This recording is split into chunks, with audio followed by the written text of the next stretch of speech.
Alrighty. In three, two, one, and go. That's my intro. G'day, guys. Welcome to Steelers Nation Australia.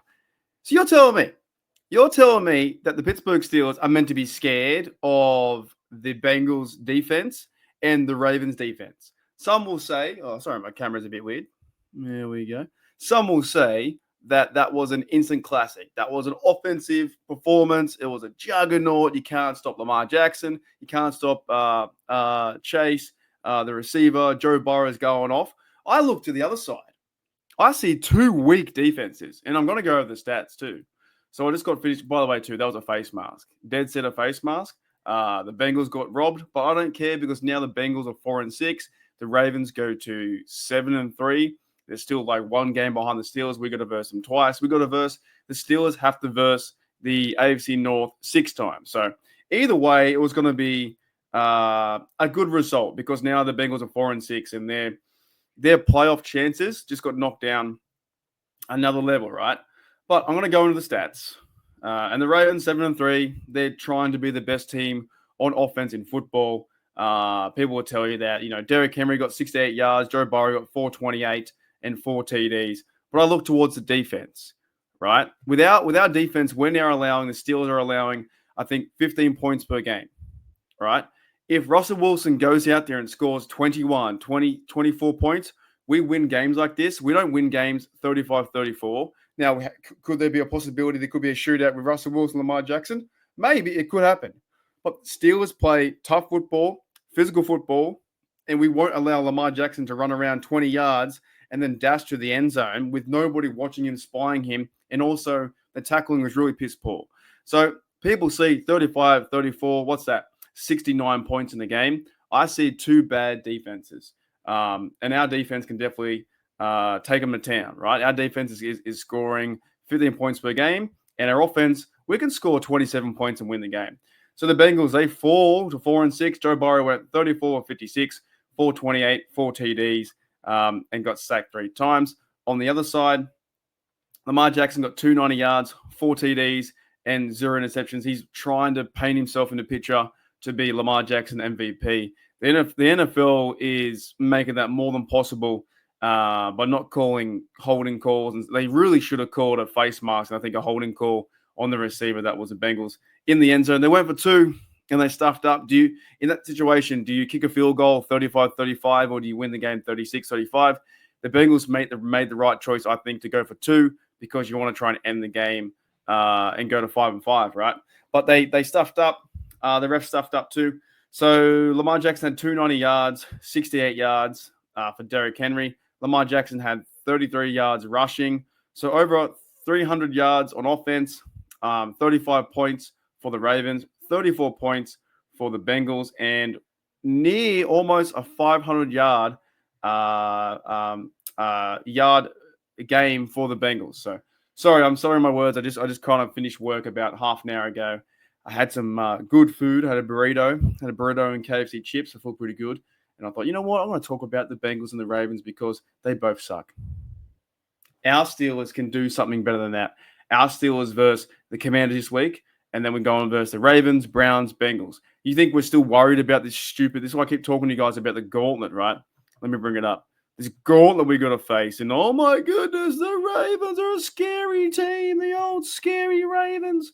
Watching the Commanders this week, 1 p.m., then the Ravens, then the Browns. Out of all these teams, to be honest, the Browns might be the hardest team, even though they're 2-6. They might play the Steelers the hardest. The Ravens, we can beat them with our offense. If the Ravens are going to allow 34 points, 35 points, we can definitely do that, and our defense can wrap them up.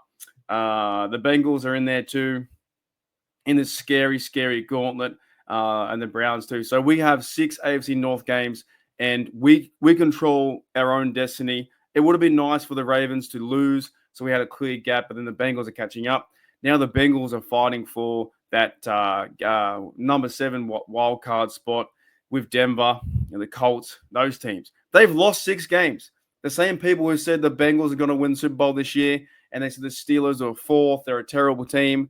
I'm sitting back laughing because we've won 6-2. Now we've got a big game versus Commanders, and we still got to verse the Bengals, the Ravens, and the Browns. I'm sitting back laughing because you heard all this noise about, oh my goodness, the Bengals were meant to be a top tier team, top offense, but they haven't got the defense to back it up. The Steelers do. We have TJ Watt. We went and got Preston Smith. We've got Highsmith. Got Nick Herbig coming back. He's going to be more healthy in the rotation. Cameron Haywood, Minka Fitzpatrick. There's some good quality vibes around this Steeler team, this brotherhood of Steel. I'm going to talk about too maybe tomorrow. I want to do a quick little story on Russell Wilson, like why he's a good leader. But that will come tomorrow. I'll do it tomorrow when I'm going to work. And it's a really good story about Russell Wilson and how he pays for his meals for his offense, and he gives back to them. And we're just building a brotherhood, man. This is what's so good about our Steelers is our franchise is backed up by great players. And they're not going to look, if they can allow 35, 34 points, Russ Wilson can score 20, can score 23, and our defense will shut them down for 15. But the gauntlet, the Commanders, the Ravens, the Browns, the Bengals, the Browns, the gauntlet. Got to face the gauntlet. That's all I got, guys. So make sure you put in the comments below. The Browns suck, the Ravens suck, and the Bengals suck. The Bengals season is almost near over. I don't know if they can win 8 games in a row to get a chance for the wild card. It's definitely pushing them behind the 8 ball for sure. The Ravens are still around the AFC North. They're trying to win, but we'll take care of business this week versus Commanders and take care of business. That is the Ravens too as well in 2 weeks' time. Not too scared about these two teams, the Bengals and Ravens, when they both allow 35, 34 points a game, right? And when I go to the overall standings too, if they've updated it, I can tell you exactly how many points they've allowed this year. So here it is. On defense, the Baltimore Ravens have allowed 253 points per game, right? I'll do the math in a minute. So about 25 points per game. That's 25 points per game. And the Cincinnati Bengals have allowed 26 points per game, 262. 25, 26. That's crazy. We only allow 15. We can score more points on offense. We can play good defense with TJ Watt. They're not going to let Lamar Jackson run around with TJ Watt or Joe Burrow either. Our defense will play physical football, smack down, boom, nail them in the head as legal as possible and be good to go. We've only allowed 119 points in 8 games. So who's the better team? Our team, the Steelers. All right, guys, I'll see you later. Enjoy the rest of your, what's your night? Thursday night. Enjoy the rest of your Thursday night, and I'll see you guys tomorrow for another video.